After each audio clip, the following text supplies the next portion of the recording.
माननीय आदरणीय महंत साहब, आपको मेरा नमन। मंच पर आसीन मेरे सीनियर्स भैरव सिंह जी, किशन जी, डॉक्टर गोचर, doctor Dhirendra, young officers Chitramal जी, जी कैप के सारे एग्जीक्यूटिव कमेटी के मेंबर्स, अदर मेंबर्स और यहाँ उपस्थित 3 पीढ़ियाँ, मेरी बहनें, मेरी बेटियाँ, मेरे बेटे, मेरे भाई, आप सबको मेरा नमन, मेरा राम राम। आप सब तकरीबन 4.5 घंटे से यहाँ बैठे हुए हैं और इन 4.5 घंटों में आपने बहुत ध्यान से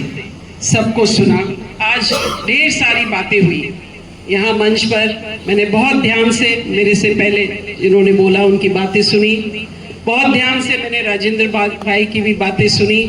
मैं आपको कॉम्प्लीमेंट करना चाहूँगी राजेंद्र भाई,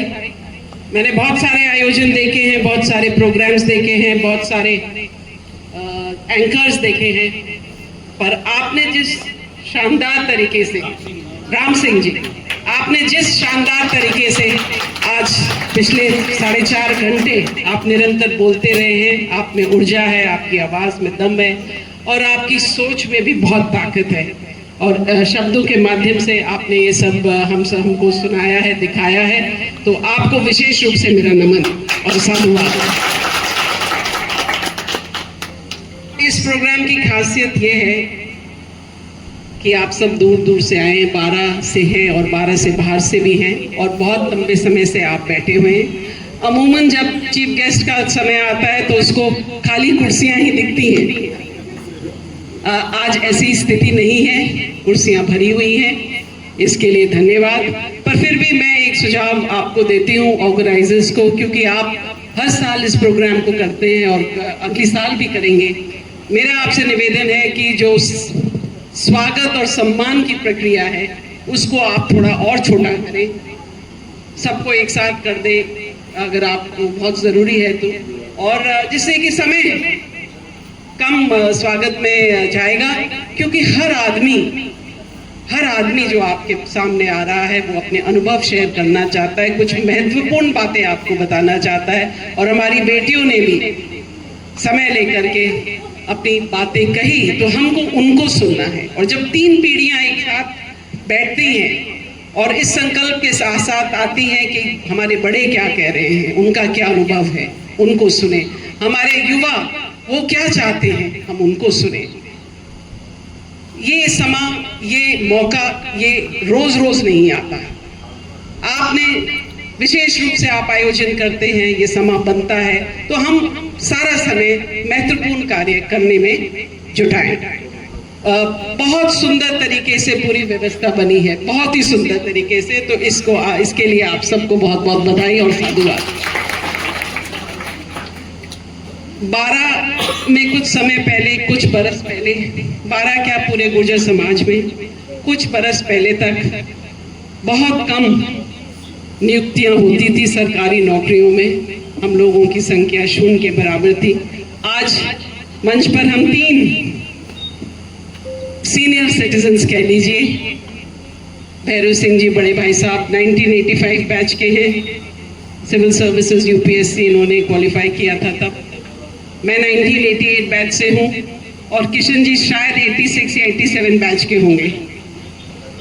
पद में आए। तो चलिए आपने तभी उसी के आसपास नौकरी ज्वाइन करी होगी, तब उंगलियों पे गिन सकते थे हम, उंगलियों पे। और आज संयोग है कि हम तीनों यहाँ उपस्थित हैं और मुझे थोड़ी सी मैं सोच रही थी कि आज जब हमारे बच्चों की उपलब्धि होती है 96%, 92%, 85% मार्क्स वो लाते हैं, तो ये समाज महसूस करता है कि ज़रूरी है कि हम उनका सम्मान करें, उन्हें मोटिवेट करें। 40 बरस पहले ऐसा कुछ नहीं होता था,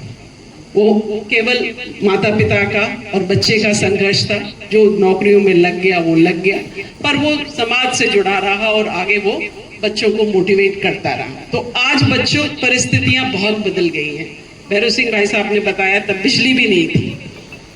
आज आपके पास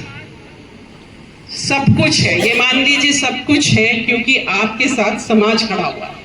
आपके साथ जी कैप की टीम खड़ी हुई है, आपके साथ भामाशाह खड़े हुए हैं, आपके साथ और लोग जिनको अनुभव है रहा है वो खड़े हुए हैं आपका हाथ पकड़ने के लिए। पर हाथ वो आपका तभी पकड़ेंगे जब आपके अंदर खुद से